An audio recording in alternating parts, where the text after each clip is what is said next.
Hello students, welcome back. Today we will continue with our previous topic, the previous chapter, that is Indian economy on the eve of independence.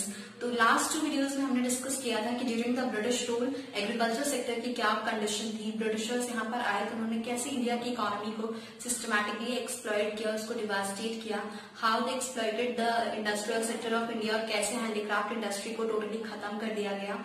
और other than this we discussed about the foreign trade, क्या discriminatory policies Britishers follow कर रहे थे. They used to export the primary goods from India and import finished goods जो cheap rates पे India की markets में sell किए जाते थे, जिसकी वजह से इंडिया की डोमेस्टिक इंडस्ट्री धीरे धीरे खत्म हो गई. And other than this we discussed about the demographic condition of India. Population की क्या कैरेक्टरिस्टिक्स थी, लिटरेसी रेट की क्या सिचुएशन थी, इनफैंट मोर्टालिटी रेट कैसा था, and we read about the birth rate and death rates in India. So after discussing all this, we came to the conclusion that Britishers have systematically ruined our economy.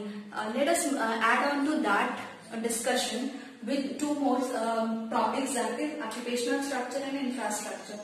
Occupational structure की बात करें, so what is occupational structure? It basically means a distribution of working population amongst different industries and sectors. अगर हम sectors की बात करें economy, तो primarily 3 sectors होते हैं mainly: primary sector, secondary sector and tertiary sector. Primary sector में जहां पर नेचर से रिलेटेड एक्टिविटीज होती हैं, उसमें आपका एग्रीकल्चर आएगा, पोल्ट्री आएगा, animal husbandry, fishing, all these belong to primary sector. Okay, secondary sector में बात करें तो बेसिकली इंडस्ट्रीज जितनी भी होती हैं, ऑल इंडस्ट्रीज, फैक्ट्रीज, ये सब आते हैं आपके सेकेंडरी सेक्टर में. टर्शरी सेक्टर में बात करें तो सर्विसेज आती हैं, इसको सर्विस सेक्टर में बोला जाता है, जिसमें आपकी सर्विसेज हो सकती हैं like services of a banker, of a doctor, of a lawyer. All these belongs to, ये जो आपकी आईटी सर्विसेज प्रोवाइड की जाती हैं, all those belong to tertiary sector. तो इंडिया में ये जो क्लासिफिकेशन था पॉपुलेशन का कि लोग किस सेक्टर में ज्यादा काम कर रहे थे, तो वो था आपका प्राइमरी सेक्टर. उसमें से 75% पॉपुलेशन, इंडिया की 75% वर्किंग पॉपुलेशन वो कौन सा काम करती थी? They were involved in agriculture. The rest of population of India, that was 25%, that was employed in secondary and tertiary sector. Now let us move on to infrastructure. Infrastructure की condition बहुत खराब थी. इंफ्रास्ट्रक्चर में क्या आता है? Basically आपके roads, canals, okay, dams, transportation system, communication system, all these comes under infrastructure. तो इंफ्रास्ट्रक्चर की बात करें तो ब्रिटिशर्स ने इंडिया के इंफ्रास्ट्रक्चर को डेवलप करने की कोई ऐसा मेजर, कोई स्टेप नहीं लिया था. उन्होंने सिर्फ बेसिक इंफ्रास्ट्रक्चर डेवलप करने पे ध्यान दिया. बेसिक इंफ्रास्ट्रक्चर जैसे रेलवेज, पोर्ट्स, ओके, कम्युनिकेशन में उन्होंने पोस्ट और टेलीग्राम्स को इंट्रोड्यूस किया. तो ये सब बेसिक इंफ्रास्ट्रक्चर डेवलप करने के भी पीछे उनका मोटिव ये था कि वो अपने इंटरेस्ट को सर्व कर सके, मतलब अपने हितों के लिए, बस अपने प्रॉफिट के लिए उन्होंने इन सर्विसेज को, इन इंफ्रास्ट्रक्चर को डेवलप किया. उनको ये इंफ्रास्ट्रक्चर डेवलप करने के पीछे लोगों को सर्व करना, लोगों को फैसिलिटीज प्रोवाइड करना मोटिव नहीं था, उनका सेल्फिश इंटरेस्ट था. तो उन्होंने रोड्स जो कंस्ट्रक्ट की थी ड्यूरिंग ब्रिटिशर्स टाइम, जो रोड्स कंस्ट्रक्ट हुई थी, they were not enough. Britishers were mainly focusing on the construction and development of railways and waterways, water transport. Okay, roads क्यों कंस्ट्रक्ट किया उन्होंने? रोड्स बेसिकली उन्होंने इसलिए कंस्ट्रक्ट किया जिससे कि जो एग्रीकल्चरल गुड्स जहां पर जिस रीजन में पाए जाते हैं, उनको वहां से ट्रांसपोर्ट करके रेलवे स्टेशन तक पहुंचाए जा सके, जिससे कि बाद में रेलवेज उनको ट्रांसपोर्ट कर सके. तो मेनली जहां पर वो पाए जाते थे, उन सोर्स से लेकर के रेलवे स्टेशन तक ही रोड्स कंस्ट्रक्ट करवाई जा रही थी. और उन्होंने कोई लोगों के बीच में कम्युनिकेशन, कन्वेंस को इम्प्रूव करने के लिए उन्होंने रोड्स नहीं कंस्ट्रक्ट करवाई. और मेनली जो इंडिया में उस टाइम रोड्स थी भी जिन्होंने कंस्ट्रक्ट भी करवाई, वो भी ऑल वेदर रोड्स नहीं थी. मतलब कि जैसे ही बरसात का सीजन आता था, मानसून आता था, तुरंत रेनी सीजन की वजह से वो रोड्स खराब हो जाती थी, लोगों पर आना जाना बहुत मुश्किल हो जाता था. तो रोड्स की basically condition was very deplorable. Now let us talk about railways. Railways India में स्टार्ट होते हैं फ्रॉम 1850 कंस्ट्रक्शन स्टार्ट होता है। रेलवे का भी मेन मोटिव यही था कि ब्रिटिशर्स के इंटरेस्ट को सर्व कर सके। उन्होंने अपने फायदे के लिए रेलवे को कंस्ट्रक्ट किया, जिससे कि गुड्स को ट्रांसपोर्ट किया जा सके, पोर्ट्स तक पहुंचाया जा सके, और उन पोर्ट्स से गुड्स को थ्रू सी रूट ब्रिटेन में एक्सपोर्ट किया जा सके, और फिर फिनिश्ड गुड्स को पूरे इंडिया में थ्रू आउट सर्कुलेट करने के लिए भी रेलवे का यूज किया जाता था। तो फर्स्ट टाइम इंडिया में रेलवे स्टार्ट होता है between Bombay and Thane, which was in the year 1852। Okay, so first railway line जो थी that was between Mumbai and Thane. अगर हम बात करें एयर एंड वाटर ट्रांसपोर्ट की, तो एयर ट्रांसपोर्ट वैसे कुछ डेवलप तो था नहीं। वाटर ट्रांसपोर्ट था, वो भी सिर्फ कॉलोनियल यूज के लिए था। ओके, कॉलोनियल पर्पसेस के लिए ही वाटर ट्रांसपोर्ट को यूज किया जा रहा था, ब्रिटिशर्स के यूज के लिए। Next is of communication. Communication में ब्रिटिशर्स ने पोस्ट्स और टेलीग्राफ्स को इंट्रोड्यूस किया। Telegraphs at that point of time used to be very expensive, मगर उन्होंने इतना एक्सपेंसिव टेलीग्राफ क्यों इंट्रोड्यूस किया? क्योंकि वो उसकी हेल्प से उन्हें लॉ एंड ऑर्डर मेंटेन करने में हेल्प मिल रही थी, और वो और इफेक्टिवली इंडिया को एडमिनिस्टर कर सकते थे। ओके, तो इन सारे सेक्टर्स की हेल्प से हम क्या कंक्लूड कर सकते हैं कि इंडिया की इकोनॉमी बहुत बैकवर्ड थी, अंडर डेवलपमेंट था इंडिया में। ओके, तो ये अंडर डेवलपमेंट और बैकवर्ड हमें किन चीजों से पता चलता है? ये कुछ पॉइंट्स हैं जो इंडिया के अंडर डेवलपमेंट और उसकी बैकवर्डनेस के प्रूफ हैं, जो इन सारे सेक्टर्स में हमें देखने को मिला। Agriculture sector, foreign trade, industrial sector, demographic condition, okay, फिर ऑक्यूपेशनल स्ट्रक्चर और इंफ्रास्ट्रक्चर। तो ये कौन से पॉइंट से? पहला पॉइंट तो ये कि इंडिया की जो पर कैपिटा इनकम थी वो कांस्टेंट थी। जैसे हमने पहले डिस्कस किया था कि पर कैपिटा इनकम कितने रेट से ग्रो कर रही थी? 0.2% की रेट से। ओके, तो ये क्या था? बहुत लो ग्रोथ ऑफ रेट था पर कैपिटा इनकम में। लोगों की जो एवरेज इनकम थी वो इंक्रीज ही नहीं कर रही थी। इसका मतलब क्या था? इकोनॉमी डेवलप नहीं कर रही, लोगों का लिविंग स्टैंडर्ड नहीं इंप्रूव करेगा। The next thing is of independence of agriculture was increasing. कैसे इंक्रीज हो रहा था? जब ब्रिटिशर्स आते हैं वो सिस्टमेटिकली इंडिया का इंडस्ट्रियल सेक्टर को डिस्ट्रॉय कर देते हैं। इंडिया में एज सच तो कोई मॉडर्न इंडस्ट्री थी नहीं। इंडिया के पास सिर्फ उनका हैंडीक्राफ्ट इंडस्ट्री था जो बहुत पॉपुलर था, वेल नोन था। मगर ब्रिटिशर्स जब आते हैं तो उस हैंडीक्राफ्ट इंडस्ट्री को भी डिस्ट्रॉय कर देते हैं। तो इससे क्या होता है? जो आर्टिसंस उस हैंडीक्राफ्ट इंडस्ट्री में एम्प्लॉयड थे वो भी अनएम्प्लॉयड हो जाते हैं, अपनी जॉब खो देते हैं, और उन्हें डिपेंड होना पड़ता है एग्रीकल्चर पे। तो धीरे धीरे क्या हो रहा था? एग्रीकल्चर पे डिपेंडेंस लोगों की इंक्रीज करती जा रही थी। The next proof of India's economically underdevelopment and backwardness is zamindari system, जिसको लैंड सेटलमेंट सिस्टम भी बोलते हैं। तो जमींदारी सिस्टम से क्या हुआ था? इंडिया का एग्रीकल्चर सेक्टर पूरी तरीके से डिवास्टेट हो गया था। The next thing is traditional methods of cultivation. जहां पूरे वर्ल्ड में, पूरे यूरोप में इंडस्ट्रियल रेवोल्यूशन आ रहा था, नई नई मशीन्स, नई नई प्रोसेसेस, नई नई टेक्नोलॉजीज डेवलप की जा रही थी, वहीं पर ब्रिटिशर्स ने कोई भी एफर्ट नहीं लिए थे कि इंडिया के एग्रीकल्चर सेक्टर को मॉडर्नाइज कर सके, इंडियंस को न्यू टेक्नोलॉजीज, न्यू मीडियम्स को प्रोवाइड कर सके, जिससे कि वो अपना प्रोडक्शन और प्रोडक्टिविटी बढ़ा सके। ओके, तो अभी भी यहाँ की फार्मर्स मॉनसून पे ही डिपेंड करते थे। ट्रेडिशनल मेथड्स उनके कल्टीवेशन के होते थे, कोई फर्टिलाइजर्स, कोई अच्छी क्वालिटी के सीड्स उनके पास अवेलेबल नहीं थे, जिससे कि एग्रीकल्चर सेक्टर का प्रोडक्शन बढ़ सके। The next thing is of high frequency of famines. Famines मतलब अकाल, बार बार अकाल पड़ता जा रहा था, क्योंकि जो ब्रिटिशर्स थे वो कैश क्रॉप्स की, कमर्शियल क्रॉप्स के प्रोडक्शन पे ज्यादा फोकस कर रहे थे, उसको ज्यादा प्रमोट कर रहे थे। Sugar, jute, cotton, coffee, tea, इन सब के प्रोडक्शन पे ज्यादा फोकस हो रहा था। तो क्या हो रहा था? फूड ग्रेन्स का प्रोडक्शन कम होता जा रहा था, और ऊपर से वो भी किस पे डिपेंड करता था? मॉनसून पे।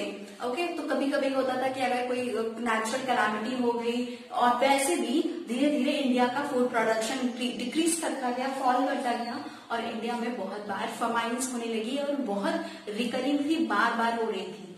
Okay, the next thing is destruction of Indian handicraft. India की हैंडीक्राफ्ट इंडस्ट्री, जैसे मैंने पहले बताया, टोटली खत्म कर दी गई थी। Next thing is inadequate industrialisation. Inadequate industrialisation मतलब जो इंडस्ट्रियलाइजेशन हुआ था, जो न्यू इंडस्ट्री सेटअप हुई थी, वो क्या थी? पब्लिक सेक्टर इंडस्ट्री में अब तो रेलवेज आता था, कम्युनिकेशन आता था, air and water transport, all this was develop, तो अगर वो भी इनएडिक्वेट था, क्यों? क्योंकि ये सब उन्होंने जो डेवलप किया था वो भी अपने यूज के लिए किया था। कोई कंज्यूमर गुड्स की कोई इंडस्ट्री नहीं थी। कंज्यूमर गुड्स जो गुड्स हम लोग यूज करते हैं, कोई कैपिटल गुड्स की कोई इंडस्ट्री नहीं थी। कोई ऐसी इंडस्ट्री नहीं सेटअप की गई थी जिसमें मशीनरीज और प्लांट्स और इक्विपमेंट्स मैन्युफैक्चर किए जाए, टूल्स मैन्युफैक्चर किए जाए, जिससे कि फर्दर इंडस्ट्रियलाइजेशन हो सके, फर्दर इंडस्ट्री सेटअप हो सके।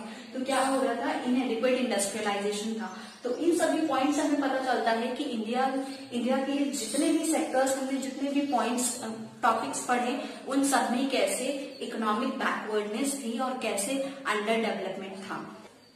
हमने सारे सेक्टर्स के बारे में डिस्कस कर लिया। तो उन सारे सेक्टर्स की स्टडी के बाद हमें पता चला कि ड्यूरिंग ब्रिटिश रूल उन सारे सेक्टर्स पे गवर्नमेंट ने फोकस किया कि नहीं किया, कितना डेवलपमेंट हुआ, कितना अंडर डेवलपमेंट हुआ।